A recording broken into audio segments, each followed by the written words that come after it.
বলছে এক পর্যায়ে, বেটা যাও তুমি তোমার বাপের জন্য কবর জিয়ারত করেছো, আব্বু যাও তুমি তোমার বাপের জন্য কবর জিয়ারত করেছো, আল্লাহর কাছে মাগফিরাত কামনা করেছো, আল্লাহকে বলো আল্লাহ তোমার বাপকে জান্নাতুল ফেরদাউস দান করো। তখন আপনার ছেলেটা বলছে, আম্মু আমি তো বাপের জন্য কিভাবে দোয়া করতে হয় জানি না, তো আমি কি করি? তো আপনার মা আপনাকে পরামর্শ দিয়ে বলছে, বেটা তোমাদের কালিয়াচকে কি ইমাম সাহেব না? তো ছেলে বলছে, হ্যাঁ আম্মু আছে। তো কালিয়াচকের ইমাম সাহেবকে যাও, বলো যে আব্বুর জন্য কবর জিয়ারত করতে হবে, একটু চলে। তো আপনি তো শিক্ষিত মানুষ, আপনার বাপের অগাধ টাকা, কোটি কোটি বিলিয়ন ট্রিলিয়ন মান টাকা, অনেক টাকা আপনার জন্য উপার্জন করে রেখে গেছে, তো টাকার অভাব নাই। তো আপনি ইমাম সাহেবের কাছে গিয়ে বলছেন, ইমাম সাহেব একটু উপকার করে দিতে হতো। তো কি উপকার? আমার আব্বু আজকে 10 বছর মরে যাওয়া হলো, তো একটু আমার বাপ্পার কবরটা জিয়ারত করে দিতে হতো। তো ইমাম সাহেব কাজের মানুষ, তর্জিস কাজ করে বা ইত্যাদি ইত্যাদি কাজ করে, তখন কাজ দেখাচ্ছে, ব্যস্ততা দেখাচ্ছে যে না আমি এখন যেতে পারি না, আমি তো কাজে ব্যস্ত। তখন এই বড় লোক ধনী ছেলে, ধনী পরিবারের ছেলেটা পকেট থেকে 2000 টাকা বের করে হাতে ধরিয়ে দিয়ে বলছে, এবার চলে। যে হ্যাঁ চলো, এবার তুমি শিরক করতে হলে শিরক করবো, বিদআত করতে হলে বিদআত করবো, চলো না, এখন যা খুশি তাই করে। তো এই ছেলেটা এক পর্যায়ে তার বাপের কবরের কাছে নিয়ে চলে গেছে।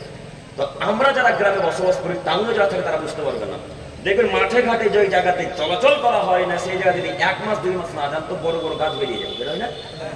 অনেক গাছ গুছালে বেরিয়ে যেত। এর বাপের মনে আজকে 10 বছর হলো, কত গাছ বেরিয়েছে, অনেক গাছ বেরিয়ে গেছে। তো এর বাপের কবরটা ইমাম সাহেব চিনতে পারেন, অথচ তিনি জানাজা পড়িয়েছে, চিনতে পারেন। তো ইমাম সাহেব বাবু তোমার বাপের কবর কই গো, চেনা যায় না যে। তখন এই ছেলেটা আম গাছটা বেরিয়েছে, আমার বাপের কবর। আজকে 10 বছর মরা হলো, তো তাই আম গাছটা বেরিয়ে মোটা হয়ে গেছে। তো ইমাম সাহেব তখন বলছে, চলো তোমার বাপের কবরের কাছে যাই, তোমার বাপকে দোয়া করে জান্নাতে ভোরে আসবে। নয় আসছে, 2000 টাকা বেঁচে যায়, এখন যা বলবে তাই শুনবে। তো এক পর্যায়ে ইমাম সাহেব 2 হাতকে উত্তোলন করে দিয়ে বলতে শুরু করেছেন, রব্বির হামহুমা কামা রব্বায়ানি সাগীরা, হে আমার প্রতিপালক, আমার আব্বু আম্মু আমাকে বাল্য অবস্থায় যেমন ভাবে লালন পালন করেছিল, মাবুদ তুমি আমার পিতামাতাকে তেমন ভাবে লালন পালন করো, তুমি আমার পিতামাতাকে রহমতের চাদরে রেখো। তখন যে ছেলেটা 2000 টাকা দিয়ে, যে ছেলেটা বলছে, আল্লাহুম্মা আমিন, আল্লাহ তুমি হুজুরের বাপ মাকে জান্নাতে ভরে দাও। কথা বুঝে আসলো কি? আচ্ছা, MA পাস ছাত্রদের মাথা থেকে এখন গোবর আছে না মগজ আছে? গোবর মারা। আরে বেটা, টাকা দিলাম 2000, আমি তো তোমার বাপমার জন্য দোয়া হলো, আমার বাপের জন্য কই দোয়া হলো?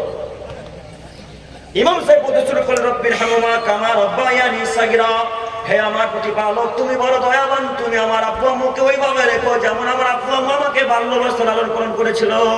তখন যে ছেলে 2000 টাকা দিয়ে শুনছে, আল্লাহুম্মা আমিন, আল্লাহ তুমি হুজুরের বাপ মাকে জান্নাতে দাও।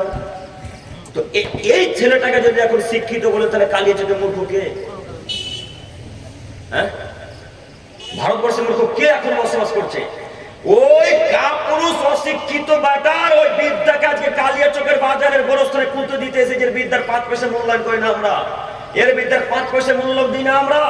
আরে বেটা, বাপের কবরের কাছে গিয়ে আরবিতে যদি কিছু বলতে না পারি, বাংলাতে তো বলতে পারবো, বাংলাতে তো বলতে পারবো, আল্লাহ তুমি বড় দয়াবান, তুমি বড় ক্ষমাবান, তুমি বড় রহমান, তোমার দরবারে ভিক্ষা চাইছি, তোমার দয়া আশা ধরি, তুমি ক্ষমা না করলে কেউ ক্ষমা করতে পারে না।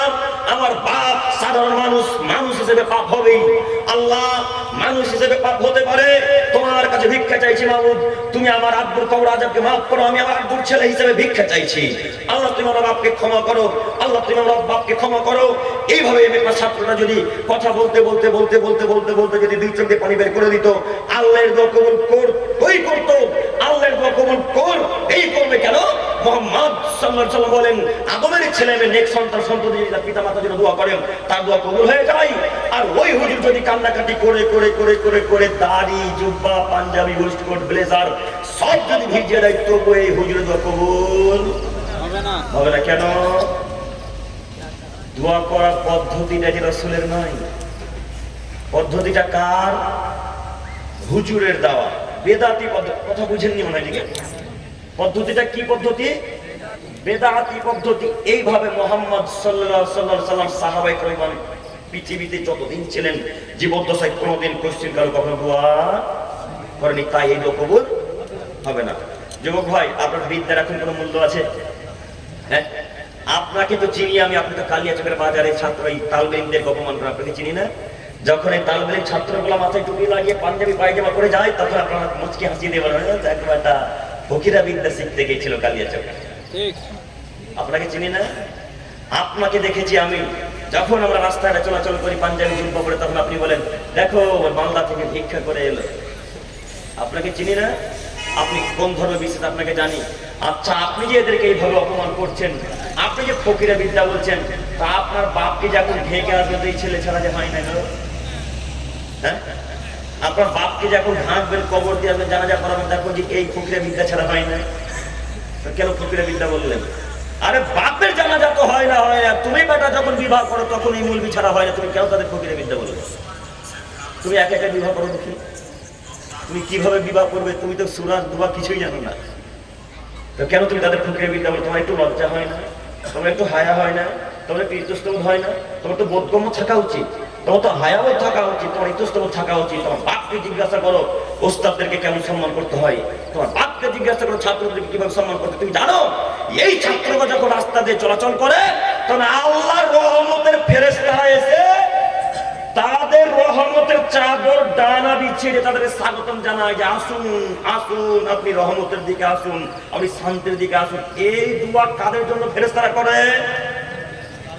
এই ছাত্রদের জন্য, তালেবেল ইলমদের জন্য। আর তুমি বেটা যখন রাস্তা দিয়ে চলো তখন ফেরেশতা আসতে বহু দূরে কর, তোমার কাছে শয়তান আসে না। তুমি বেটা কি মনে করো তোমাকে চিনি না? তুমি কেন এদের অপমান করো? তোমাকে অনুরোধ করে যাচ্ছি তুমি নীতি পরিবর্তন করো। আজকের পর থেকে আর কোশ্চেন কাল ছাত্রদেরকে অপমান করবো না ইনশাল্লাহ, আর মৌলবীদেরকে অপমান করবো না ইনশাল্লাহ। বলবেন না ইনশাল্লাহ? আপনাকে অনুরোধ জানাচ্ছি নীতি পরিবর্তন করেন।